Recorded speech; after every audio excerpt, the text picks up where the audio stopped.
One of the main claims of Zeitgeist is that the gospel story of Jesus is derived from the stories of previous pagan gods. They attempt to draw parallels between Jesus and these other gods to try to show that the story of Jesus is just a copycat story. Subsequently, these claims have all been debunked by scholars and historians. Zeitgeist appealed to Acharya S. for this theory. These claims can be found in her book, The Christ Conspiracy. Interestingly, it was the founder of Theosophy, Helena Blavatsky, and the Marxist Theosophist Annie Besant who popularized these types of arguments and inserted them into the New Age movement. The emphasis is removing uniqueness from Jesus Christ and Christianity because to the New Ager, humanity is leaving Jesus' age of Pisces, which they believe is now evil. According to them, many people are still stuck believing in Christianity, holding the world back from their new spirituality. So what better way to fix this problem than to discredit the avatar of the previous Piscean age, Jesus Christ? They will even go as far as to say Jesus never existed in order to lead people away from Christianity. Thus the masses are now on board with the new Aquarian world order. Even modern New Agers around today will utilize this deception. New Age spokesman and disciple of Alice Bailey in Theosophy, Benjamin Creme states, quote, "The 5 major initiations which take one to liberation have their symbolic enactment in the life of Jesus."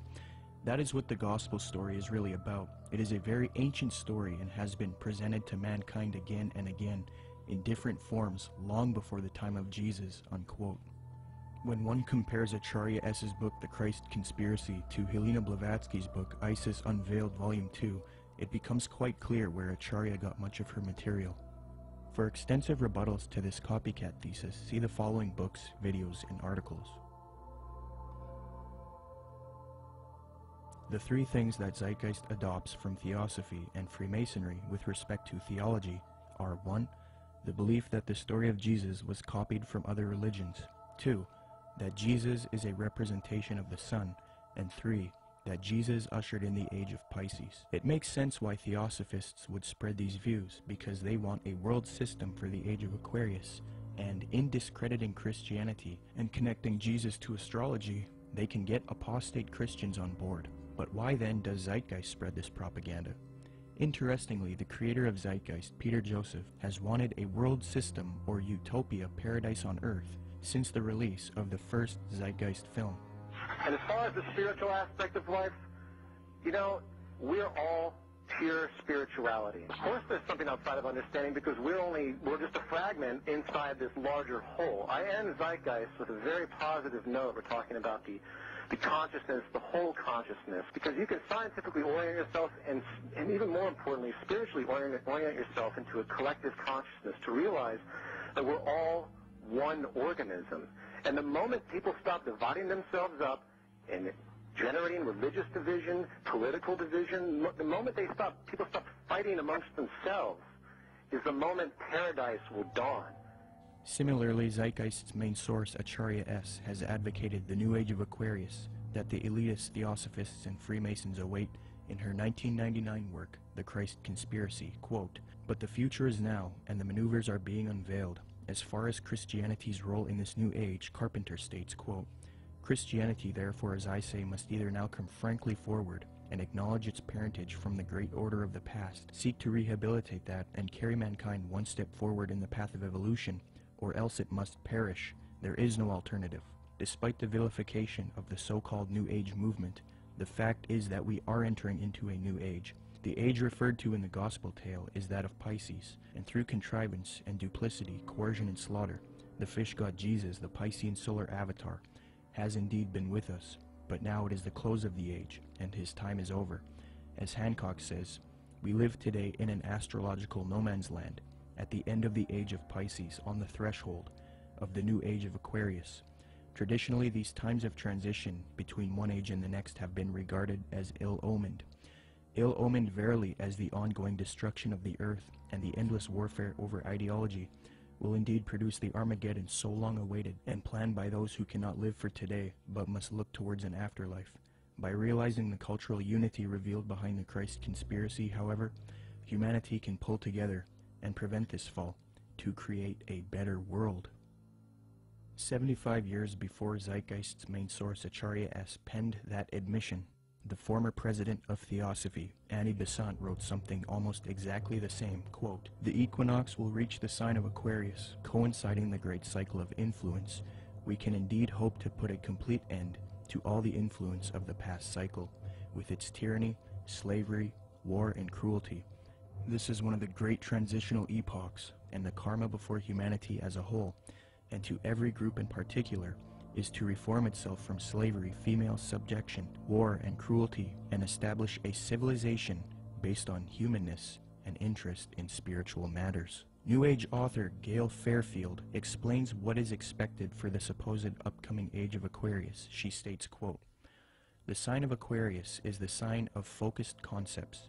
It concentrates intently on developing its ideas and then applies them to the betterment of humankind. It has talent for rapidly correlating all the information available into a political, ethical, spiritual, technological system.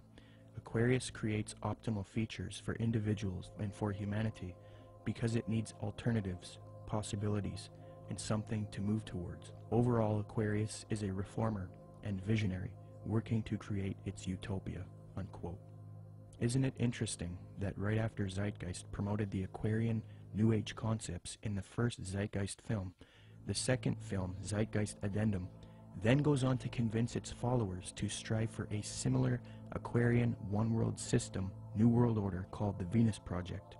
Indeed, the solution offered by the film Zeitgeist Addendum is that humanity needs to unite into the very same thing that Theosophy and Freemasonry wants it to unite into: a one-world universal esoteric brotherhood of humanity, a new world order. I think that the coming new system that the occultists speak of it's really crucial to understand that what they're talking about is not going to look like what we think the New World Order's control grid will look like. They believe that the utopia will be one of a spiritual utopia, one that's free of wars and religion. It's easy for a lot of people to have idealistic views about it. They're going to make it sound wonderful, which is what like the Zeitgeist Addendum particularly does in the second part, where they talk about, oh, we're going to like, you know, have free energy, we're going to provide your needs. There's been talk about erasing all debts. That's more the Venus Project is more what is it Jacques Vallée? Jacques Fresco. That's more what he's into. Okay, this is his utopian approach to the New World Order, where I literally heard him say on the addendum, where he said, "We'll have no laws. All laws will be done away with." I thought to myself, all law? I mean, nobody's going to have to work. It's just going to sound like wonderful. I mean, he's talking about how are people going to make movies. Well, you won't have to, and you can do whatever you want. And if you make a painting, you can give it to somebody. I mean, this utopian world, but it's going to come at an extremely high price regarding the mark of the beast. It's not going to be what they're cracking it up to be, and most likely, it's only going to come with massive depopulation, and they're going to probably try to pull that off a number of different ways. But you have the Zeitgeist, this utopian approach, and then you also have the way the Ascended Master, some of the Ascended Masters say will be done through a project called Nasera, which, you know, is very similar in what the Zeitgeist Addenda talks about. It's just kind of a different flavor of it all.